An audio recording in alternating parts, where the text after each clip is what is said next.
ipakita po natin sa pagkakaisa na maayos tayo, aayos po natin ang eleksyon. Nasa kamay po natin. Nasa kamay natin ang kabubuti ng eleksyon. Let us be fair. Let us be apolitical.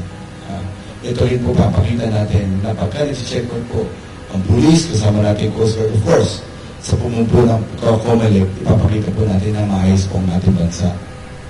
Pakita po natin, let us show sa mundo na ang Pilipinas ay maayos. Tayo pinamumuluan ng matinong presidente.